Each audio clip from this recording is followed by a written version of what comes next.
Right, before we get on to this new material, first of all, the person who is conducting it is claiming, in words, that it is an interview. It then turns out that those words were purposely used, and you can hear it in his manner, that it is purposely used to cover up the fact that it is an interrogation and a fit-up. That is clear as day. Judges have heard this and confess. It's clear as day that this is a fit-up. Judge Clancy, okay? Yes, let's name some names. District Judge Clancy, who wouldn't take a warrant out, afraid, against the council, declared it's a fit-up.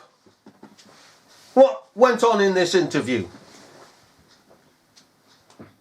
Secondly, the man himself who is conducting this interrogation is taking the role, and he declares it on tape, here on tape, that he's a police officer. He gives her a police caution. That's against the law. That's against the law as soon as he says under caution and the rest of it. He is breaking the law. He's not an officer of the law. He's not a constable of the law. He cannot stand there and declare himself by his words that he is an officer of the law. It's outrageous what's going on here, and I'm warning you now. It starts off smooth as anything, and then listen to what happens. And I can assure you now, and I'm warning you now, if you're sensitive, don't listen to this footage. You've got an old woman here, an old feeble woman, being attacked by a member of the council, and it's clear she's been attacked. And she is assisted by a woman, as per usual, who is one with the council, mealy-mouthed, doesn't stand up for this woman. You know that pigging type, eh? Oh, we'll befriend you, we'll help you when you come to the heart of things. They're on the other side, eh? Not like you and I. If I were pigging there, I'd tell him stop in the first place. How dare he represent himself as a policeman? Giving a police caution. Who the hell do you think you are? And it had been stopped. I'll let you listen to what this blackguard has to say, alright? And I'm going to pig and leave the room because I don't want to listen to this anymore. It's that bad. It's bad. This interview is being recorded on disc. I'm Mike O'Brien, an enforcement officer for Wirral Antisocial Behaviour Team. Can you confirm your full name, please? Okay. Just take your time, Marion. There's no pressure to answer anything quickly. The problem is that I've been complaining for 2.5 years and now I'm doing... Yeah, well, this interview is as much your interview as it is ours. Okay. Just confirm your date of birth, please. 29/4/56. Okay, and your address? 33 Garden Platform, 33 Road. Okay, thank you. Okay, also present in the room is? Angela Moore, NAPRO, Global Support Worker. Okay, and you're here today in support of Marion. Okay. Today's date is the 12th of June 2015, and the time on my watch is now 4 minutes past 2 in the afternoon. This interview is being conducted in an interview room at the Conway Centre in Birkenhead. At the end of the interview, I'll give you a notice explaining what will happen to the tapes. I shall ask you some general questions first, then I shall ask you some more specific ones. You do not have to say anything. Anything you say may be given in evidence in any court proceedings that may follow. You may leave this interview at any time. You may obtain legal advice before answering any questions. Okay, do you understand so far, Marion? Yeah. Okay. So do you think that might just speak it up a little bit, just so the machine can pick up your responses, okay? just give me a moment and okay. Okay, so I'm just going to move on now to the specific sort of allegations that residents living within your building have documented to us. Okay, so the first one goes back to the 19th of March, 8:30 a.m. in the morning, and what a neighbouring resident told us was that whilst they were taking their wheelie bin out to be emptied, you, Marion, approached them and deliberately kicked the bin whilst they were walking with it. That's not true. Not true, okay. I don't expect you to remember the 19th of March, but... Well, I wouldn't kick with a wheelie bin, and I haven't been anywhere near anyone with a wheelie bin. And I just take my wheelie bin out, nobody's there, and I haven't been by them with a wheelie bin. It's not something I would do. Right, okay. So far, to the best of your knowledge and belief then, you've got no recollection whatsoever of hitting the bin with your hand or kicking the bin, anything like that? No, I would never do that, no. Okay. Why do you think someone would say that you did then? I don't know. Okay. So that didn't happen then? No. Okay. On the 21st of March 2015 at approximately 2 p.m. in the afternoon, a neighbouring resident was walking towards the communal garden with 2 young children. As they passed your flat, you, Marion, were heard shouting arseholes at them. No. No. No. What day would that have been? 21st of March 2015. Well, I wouldn't have said that anyway, but... Do you want me to find out the day for you? I can just have a look on my phone if you want. Can you write that down? I'll just write check out. Yeah. Whether it's even on the premises.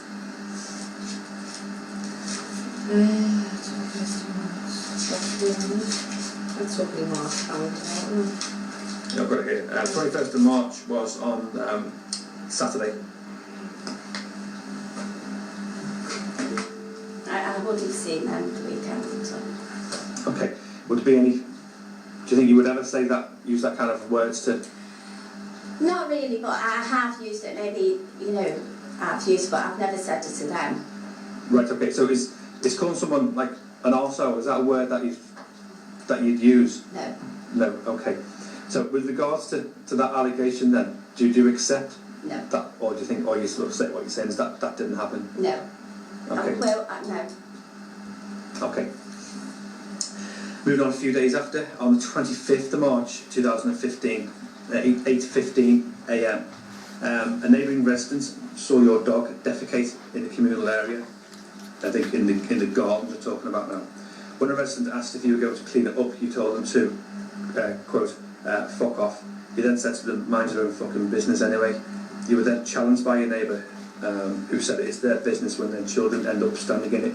You, Marion, responded by saying, get fucking gone, and that they were a disgrace to the human race, which you repeatedly said to them. No. I totally know. Okay. Do you want to tell me about that incident then? If you recall something happened then? But every time I go out in the garden with the dog, if I go out for 1 minute just to have a cup of tea or a breather, it doesn't matter what time, they start shouting and screaming at me to get that fucking dog in, and every time I go out with the dog they're going to be shouting and screaming at me. They said they weren't allowed the dog in the garden or turn it into some kind of, I don't know what word to use, cesspit or something for dogs. Yeah. Okay. Did you recall any conversation then with another resident when they challenged you about the dog? I will admit that I will have said fuck off, and walked in and rang the police straight away. Right. Was that in response then to them questioning you about the dog? I wasn't questioning, they were attacking me, they were shouting and screaming at me, as they always do. Okay, when you say they, who do you refer to specifically? Well, they swap and they change attacking me, but these particular ones lately, she's just moved in and her name's Sue, they're all related. So Sue's moved in, and from the day she's moved in I haven't said 2 words to her, but every time she sees me she starts shouting and screaming at me. She's called me a thief. She's accused me of having affairs with married men. She's accused me of letting my dog run out on the garden and do whatever he wants in the garden, and it's been going on for a while. Right, okay. So, in relation to that incident then, obviously No, there's no way that's a true... right, Right, okay. Obviously, you accepted that you've said before. Are you saying that instance occurred, but not in the manner in which it's been described? Yeah. How it occurred? Yeah. Okay, so there was. There has been many things wherever I go out, they start screaming at me. Right. Okay. But obviously, you'd accept that it's not right to tell someone to. No, I accept that, but I mean, as far as I'm concerned, that's the language they know. I don't use that language on a daily basis or at all usually. Right. But when I'm being attacked constantly for 2.5 years and intimidated and victimised, that was the only thing I could say. So I could just leave them to it and walk in my home and phone the police. Okay. When you say you've been victimised for the last 2.5 years, have you reported that to anybody? Yeah. Who have you reported it to? The landlord and the police. Right. Okay. So the police have logs then with regards to your For complaints. 2.5 years I've been logging it.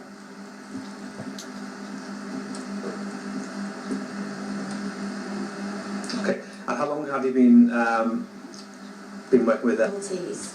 And to get me here, to be honest with you. Okay, no, we appreciate that. Okay, move on then, Marion. On the 10th of April 2015, a neighbouring, a resident erected a paddling pool in the communal garden for the children to use.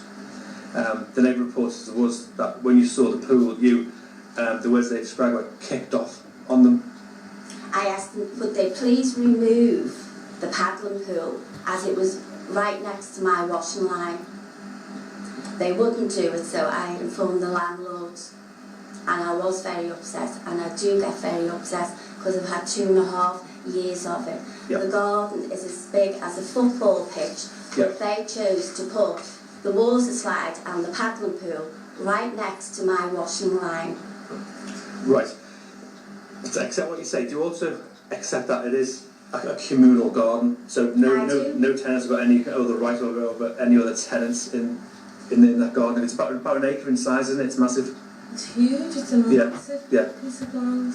Okay, because that incident did obviously discuss that with Jim Kirby, the owner of the property, and he delivered letters to all residents. I think on the 19th of March, just to reiterate that nobody's got any other right over the garden than anybody else. Well, he's also put in that letter that consideration should be taken when using the garden, and I don't call putting a water slide, a hose pipe and a paddling pool right next to my washing maiden, it's one that goes round a rotary one, due care and consideration.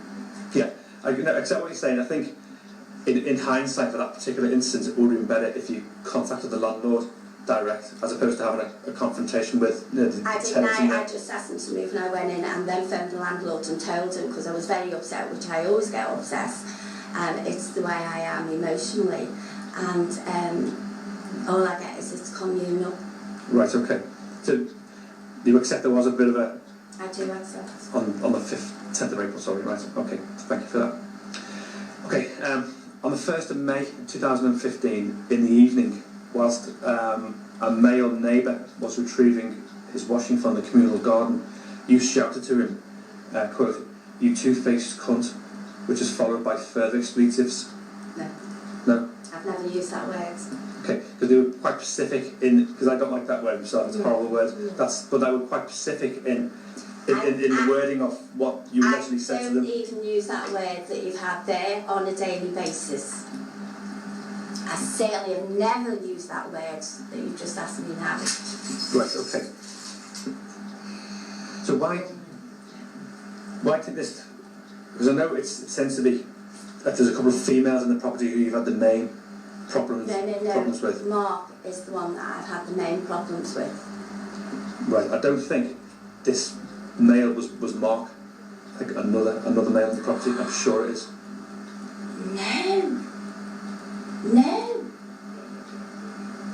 No. Right, okay.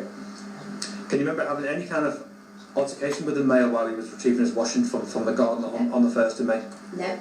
In fact, that might have been the time he retrieved his washing, if it's the person I'm thinking of, and he came into my home when I was in the kitchen, asked me if it was all right, and then he was asking me to go around to his property because he had something to tell me, And because he was a little bit bevied, I was saying, if you've got something, he said he'd tell me on the Monday or the Tuesday. I said, if you've got something to tell me, I said, will you tell me now? I said, because I'm really sick of all this. I said, I don't want to know Monday or Tuesday. Yeah. And he said, will you come round to mine? Will you come round to mine? So I rang my daughter, who I was waiting for, to tell her that, because she's asked me to keep away from him, that he'd been in mine, he wanted me to go and visit him. I said, he's had a few, I'll just go down and see. So I went down. There wasn't really much he could tell me. I explained I was a bit upset the fact that he hadn't asked me about the logs being put down the bottom of the garden. I said he was aware that there was a dispute going on over the garden, and I felt that he'd added to it. Right, okay. Right, and you don't remember saying anything I never. along those lines too? No, I never ever did. Okay. Never. Okay, thanks for that, Marion. Okay, the following day, on the 2nd of May 2015, between 11 a.m. and 12 p.m, neighbouring residents left their property to put rubbish in their bin. You, Marion, were then seen and heard from the front communal garden shouting to them, "Fat cow." The neighbour then said to you, what did you say? You then said, "You're a fucking fat cow." No. You then said, "You think you're posh, but you were just a fucking fat cow and a fucking horrible woman." When your neighbour said that they were going to report you, you responded repeatedly by saying, "Fat cow, fat cow, fat cow. You're not posh, fat cow." No. Okay. Did anything happen that was similar to that conversation? Can come down, threaten me basically, and I have said, well, I know people too, so it's that kind of thing that's gone on. There's not my recollection of having a row with her, but I can't remember what it was over, and I said to jump, and I certainly wouldn't say things like, "You think you're posh and you this, that." That's childhood playground thing, and I'm not really interested. I would have walked in. Right, okay. So I can't say it didn't happen, because I would have called the police, so I would need that evidence. Because I've got no obviously complaints from yourself about other residents, I can only go by what they're saying to me. So, for example, if they had said something to you first, which for one reason or another they've not told me that first bit, would be a chance that you would have responded in this type of manner, but that's what they're... There's no way I'd use things like fat cow. Right, okay. Right, now then, let's put this into 3 parts. That's part 1. Okay, you've seen the manner of this man, this Mike O'Brien, as he declares himself to be, in that he's sitting there and he's one-sided. "Oh, it must be you, Miss Chalmers, must be you. He never once says, "Oh, the other party's wrong." He never once says, okay, "I have proof." He said here at the end of this part, "Hearsay. It's what they told me." Okay? That's hearsay. It doesn't stand up in court. This officer, as he's presented himself to be from the beginning, and it's outrageous to stand there. To stand there and give a policeman's caution. Only a policeman can give a caution to this woman and then carry on in this attitude, this manner. If you or I had a person in an interview, and it wasn't an interview, we can see that, we would say, right, here's the taped evidence. Your voice is on this tape. Or, who is the voice on this tape? Is it yours or somebody else's? Huh? We present evidence, not hearsay. Secondly, and this is the most wicked of wickedness, this man knows full well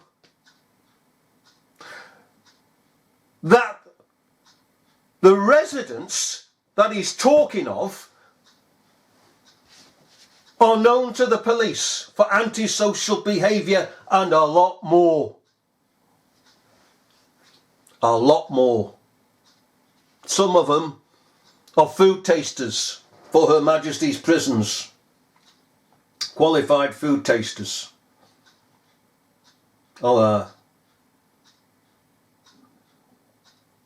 And when this fella says, this Michael O'Brien says, residents, I challenged him over this.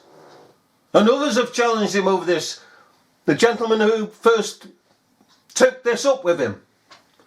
It's not residents.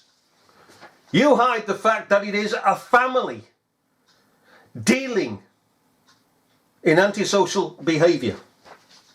And that they wanted this old woman out so they could bring in this other member of their family. So they could all be one in one set place.